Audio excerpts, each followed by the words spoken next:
Welcome on my channel countries affairs. आज हम देखेंगे कि सीएए क्या होता है।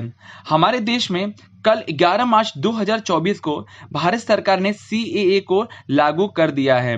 सीएए बेसिकली 2019 में बीजेपी सरकार ने लोकसभा और राज्यसभा में पास कराया था और उस पर राष्ट्रपति ने भी आज्ञा अपनी जो बिल को पास कर दिया था, लेकिन इस बिल को लागू नहीं किया गया था क्योंकि उस टाइम पे बहुत सारे प्रोटेस्ट हो रहे थे, जिसकी वजह से इस बिल को उस टाइम पे लागू नहीं किया गया था।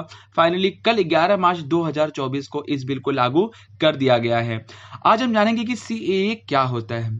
CAA citizenship amendment act.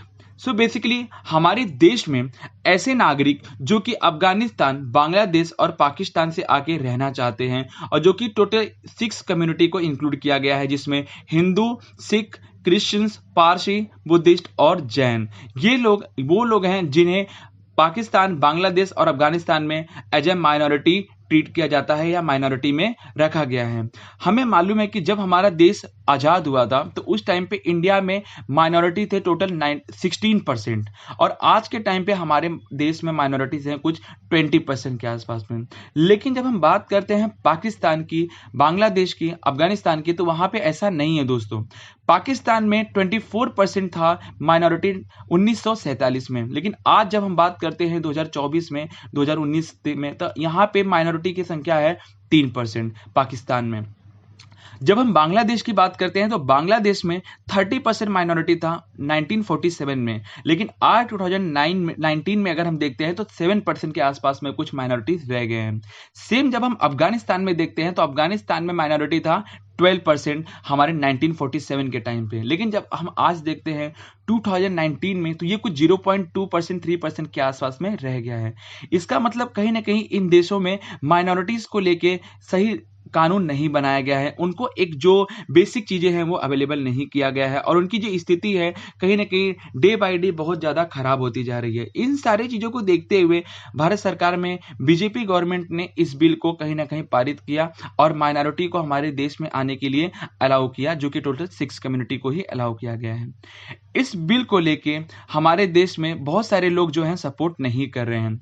इसमें बेसिकली दो लोग हैं, पहला मुस्लिम, दूसरे नॉर्थ ईस्ट स्टेट। हम जानेंगे कि मुस्लिम इस बिल को क्यों सपोर्ट नहीं कर रहे हैं।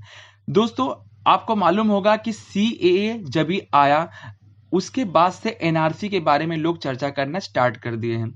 एनआरसी बेसिकली वो है चीज है जहां पे लोगों के नाम और दस्तावेजों को लेके उनका जो है एक रजिस्टर्ड किया जाएगा हमारे देश में। तो जब ये रजिस्ट्रेशन का प्रोसेस होगा एनआरसी के तहत तो इसमें कुछ डॉक्यूमेंट दिखाने पड़ेंगे।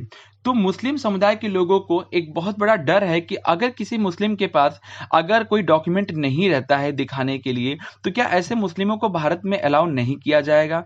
इस चीज का डर है लोगों को कि अगर क्योंकि सीएए में मुस्लिम को अलाउ नहीं किया गया है इन 3 कंट्री से, पाकिस्तान, बांग्लादेश और अफगानिस्तान से।